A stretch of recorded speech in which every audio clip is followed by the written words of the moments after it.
What's up guys, K-Wills here, and today I'm going to do my review of Star Wars Clone Wars Season 4, Episode 14, and the title was called A Friend in Need. And in this episode, we saw the return of Lux Bonteri and Death Watch, because we know Lux Bonteri, he's the son of Mina Bonteri, who was that Separatist senator who was almost like a mentor towards Padme when she was learning how to be a senator, I believe.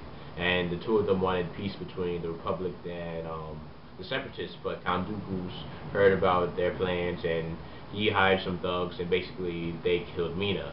And Lux knew that Count Dooku was the reason behind his mother's death, so he wanted revenge and he wanted to expose Count Dooku by going to like this conference between the Republic senators, well, some of the Republic representatives and some Separatist representatives.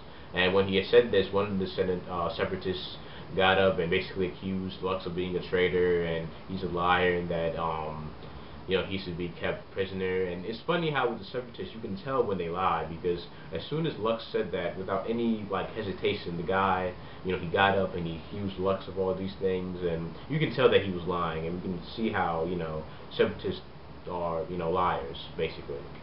And so Lux had this confrontation with Count Dooku, and he was kind of making mockery over Mina's death, because he was saying how her death was just something he had to do, and that it was meaningless, and that he felt as though she was not important at all.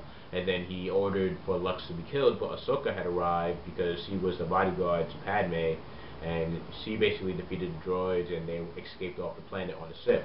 And Ahsoka, I'm guessing from a short time she had a friendship with Lux, and that she wanted to let Lux join the Republic and basically be on Coruscant and discuss what to do with Lux. But Lux said that he didn't want to be a part of the Republic, and that he's not a separatist, and that he's found another way.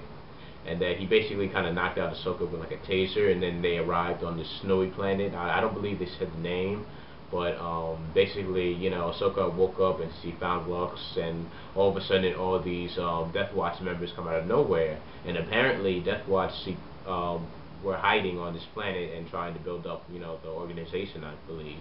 And we saw the leader of the Death Watch, which was the guy, I don't remember his name. He was the one with the black lightsaber that fought Obi-Wan on Mandalore, season 3, and basically he took control of the nearby village, and he took the women as slaves and took the food, and basically he took house, like he just took over basically. And Lux wanted to agreement with the leader so that they could take out Count Dooku, because Lux knew the location of where Dooku was at. And Lux, he just wanted revenge. That's all he wanted to do, and all he wanted to achieve. But Ahsoka, being a Jedi, she knows that what he's doing is wrong, and she's trying to hide her identity as a Jedi. And also, there was this one scene with R2-D2 where he was sent to repair some droids so they can be used as target practice again. And these droids, surrounded R2-D2, and they were saying, help us, we're no longer battle droids, we're slaves, and we need help. And then in the end, R2-D2 had helped them out, and it's funny with characters like R2-D2, he, like R2-D2, the decisions that he makes, he ends up helping, the main characters, and I think that's pretty cool with R2-D2.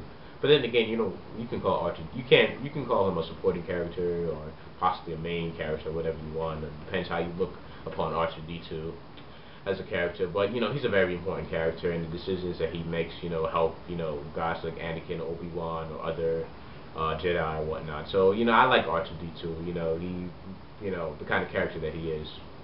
And when Lux had was talking with the leader, one of the leaders of the village that was being taken over said said basically that Death Watch needs to leave by sunrise, and the leader basically said, all right.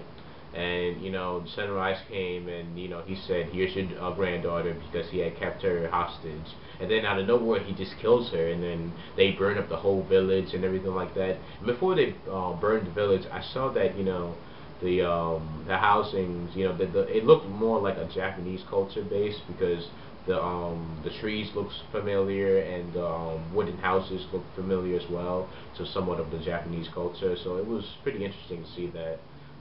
Maybe that's what the creators were going for, but I noticed that the environment looked more of like a Japanese culture.